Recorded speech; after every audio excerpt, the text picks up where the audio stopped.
Hello and welcome. This is Dr. Suzanne, and today I would like to talk about spiritual warfare and the three main entities we encounter as human beings.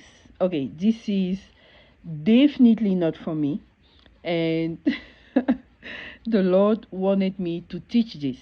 In this video, I'm only going to list the entities that we face, and in another video, as the Lord releases, I will teach about the weapons for each entity. All right. The three main entities we are fighting are: number one, darkness; number two, the fallen cherubim; and number three, the Nephilims. So first entity is darkness. Darkness is divided in four main categories: the principalities, the powers, the rulers of darkness, and the wickedness in high places. The principalities, they are over any community, village, state, nations. They are different for every congregation of people. They control the habits of groups, such as rituals, the food they eat, and what they cook. For example, in Cameroon, in different communities, there is a specific food they eat. You know, for example, ndolé, poisson braisé, coquille, things like that.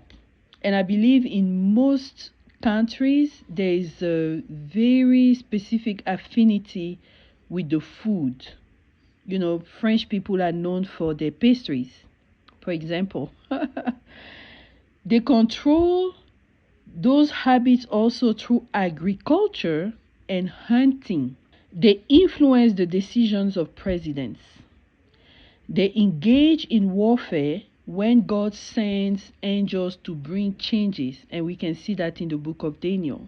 They subdue humans through influencing presidents of nations.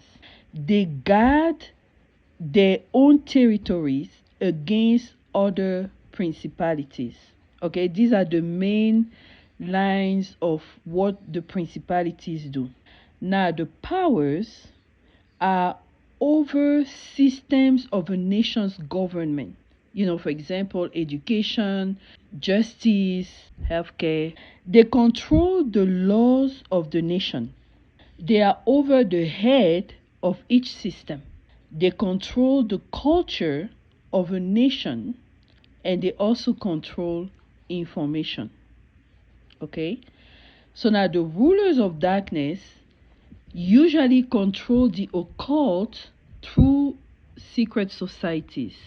They rule over banks, the land, you know, all the mortgage businesses, lending, all those type of stuff, and businesses. They also influence the weather through incantations. Sometimes you hear people say that, you know, like my grandfather, for example, could command the weather: rain here, don't rain over there, do this, do that. Is done through rulers of darkness. Now, the fourth category in this entity is wickedness in high places. They are the one who oversee injustice, corruption, vices, lawlessness, theft, and everything wicked you can think of. Okay. The second entity is the fallen cherubim. Those are the demons. And what do? They monitor curses. They block blessings from coming to a person. They can enter a person. They can cause accident. They monitor what you do as far as sinning, transgressions, iniquities. Remember, the accuser of the brethren. And they are summoned by humans and commanded by them. And the third entity is the Nephilims. They were introduced to us in Genesis chapter 6. Those are hybrids. They are half human and half a different entity, usually manifesting as an animal. It could be half fish, half human, half bird, half human, half creeping things, animals that walk on the earth, and half human. There are two main categories in this area. The first one is the ones originating from the creatures from the sea, the water, like the half fish and the half human. Those are exclusively the spirit husbands. They defy the bloodline through sexual intercourse and all those kind of stuff. They break marriages, whatever. You know a lot about those. And the other category are the familiar spirits. Those are still the hybrids, but not originating from the fish, from the water part. Okay? What do? They monitor covenants in families. They teach wizards and attend the altar of sorcery. They partner with wicked people to give access to covenants and judgments of families. Let's say, for example, you are at work and a colleague tells you, I will show you Pepe. What the person does, he will go to see a wizard. At that wizard altar, the wizard is going to summon the familiar spirit. And the familiar spirit, who is thousands of years old and who knows all the covenants, the iniquities, and all the things that were done by your ancestors, will come and tell the wizard, okay, this is the corner you can use to attack them. This is what's ruling in their families. You can tap into it more. So that person will pick one of those areas and tap into it, and that's how you will begin to see havoc in specific areas of your life. Okay, that's how it works. Those familiar spirits also require human sacrifice. They eat people. When in your family you hear that, oh, every year someone has to die, is those spirits. They eat people.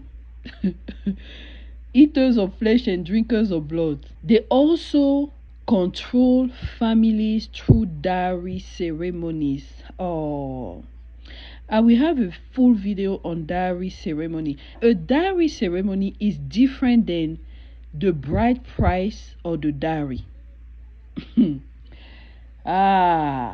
We talk about it another time. But this is the technology these spirits are using to bind people perpetually from generations and generations and generations and generations. You understand? So that's what I wanted to talk about. In a different video, we talk about the solutions for each one of them, because we perish for lack of knowledge. You don't use the same weapon for each one of these entities. You don't. You do not. And we will talk about those weapons in details. It's not just talking because I read something. It's not only experience, but also divine downloads. So stay tuned and stay in prayer. All right? Thank you so much. Bye.